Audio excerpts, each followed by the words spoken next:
Shalom Rabotai, on continue la halachot de Shabbat. Là, on va commencer tout ce qui concerne l'allumage des bougies du Shabbat. On aura pas mal de cours sur cela, beaucoup de détails, beaucoup de choses qu'on ne connaît pas ou qu'on connaît, qu'on va réviser. On va un peu plus aiguiser les choses, détailler les choses pour mieux accomplir le Shabbat. Je sais très bien que puisque Shabbat c'est l'origine de la bracha, plus on sera scrupuleux et avec beaucoup plus de d'ikdouk dans l'accomplissement des mitzvot, ben déjà la bracha sera encore plus intense. Kenny Ratzon. Tout d'abord, il y a une mitzvah d'allumer une bougie pour l'honneur du Shabbat, parce que c'est ça le plaisir du Shabbat, qu'une personne ait la lumière dans sa maison. Et tout d'abord, la première raison est afin que les gens ne vont pas trébucher. Des fois, s'il fait sombre, vous risquez de trébucher sur une chaussure qui a été mal placée, etc. Ça risque de créer des animosités. Eh oui, on a comme d'habitude, la maison est toujours en branle-bas, même Shabbat, on ne peut pas vendre. Et voilà, ça y est, le Sarah, il a mis l'allumette, la dynamite, et tout explose de façon automatique. Shalom. Donc quand c'est bien éclairé, on calme un peu les transports. Et moi, il vaut mieux allumer les bougies du Shabbat quand on est déjà habillé en l'honneur du Shabbat, pas allumer avant de rentrer dans la douche, et etc.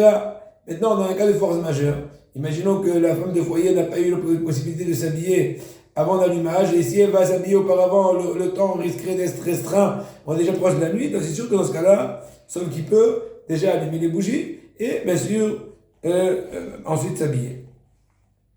Selon la stricte loi Rabotai, il suffirait d'allumer une seule bougie pour Shabbat. Mais il y a une bonne habitude qui s'appelle Zachor et Shamor.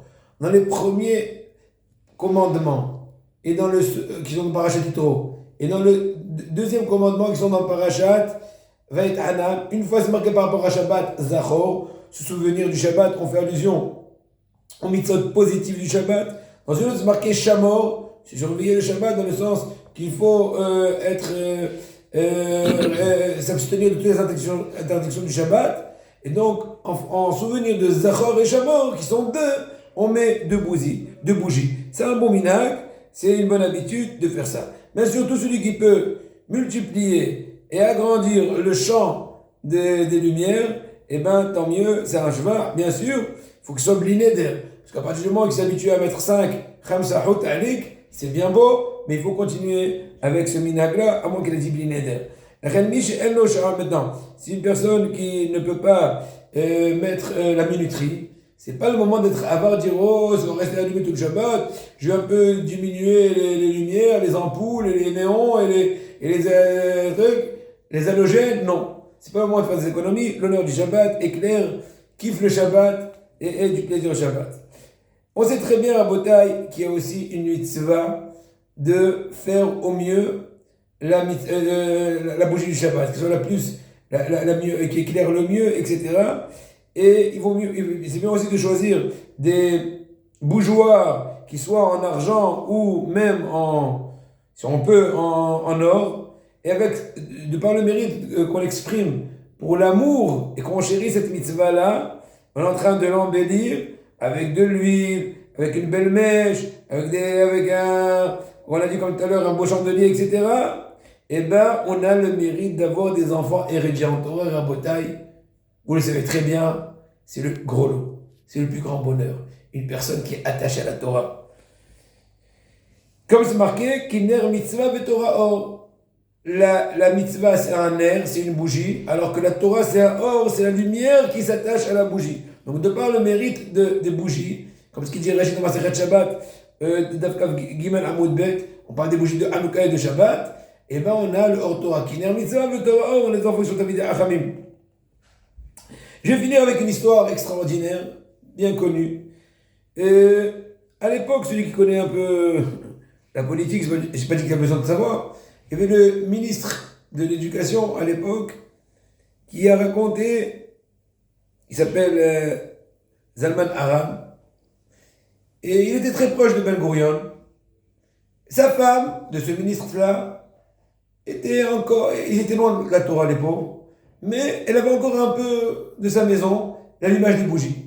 Donc pendant l'allumage des bougies, qu'est-ce qu'elle souhaitait à ses enfants? se rappelant que sa maman faisait des prières, des souhaits. Je souhaitais que les enfants tous soient comme Ben Gurion. Oh Hachem, un très très beau souhait, entre guillemets, à vos souhaits.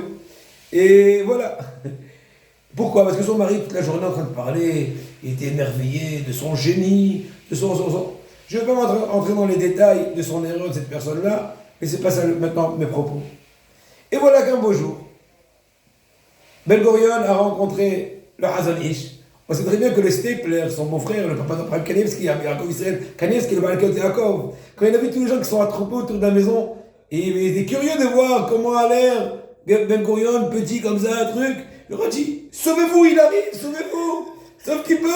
Pourquoi? Quand tu vois la face d'une personne qui est contre la Torah, ça risque de te faire rentrer un mauvais vent contre la Torah. Regardez le petit du Stapler. Sauvez-vous! Ou Maguia, Tivrecho! Quand c'est des Stapler.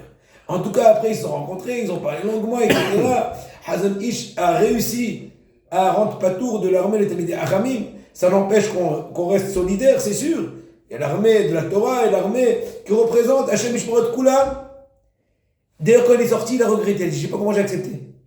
Et ils disent beaucoup de cette équipe parce qu'aujourd'hui, Gavjorou a voulu lui enlever le mérite qu'il a accepté de rendre patour de la Torah. Parce qu'apparemment, il n'avait pas assez de mérite. Hachem Mishpor ressort rentrer dans ce détail-là. Depuis ce jour-là, ce Zalman Aran commençait à changer la musique. Il dit, il y a un rabbin à Bnei Brak qui s'appelle Hazon Ish, Rabbi Avraham Eshol Karelitz, extraordinaire. Depuis ce jour-là, sa femme a changé. Il dit, ah Hachem, que mes enfants soient comme le Rav que Ben Gogo lui-même a ceci. Quoi? C'est le Hazon Ish. Et là, son petit-fils est devenu un très grand Talmidei Chacham.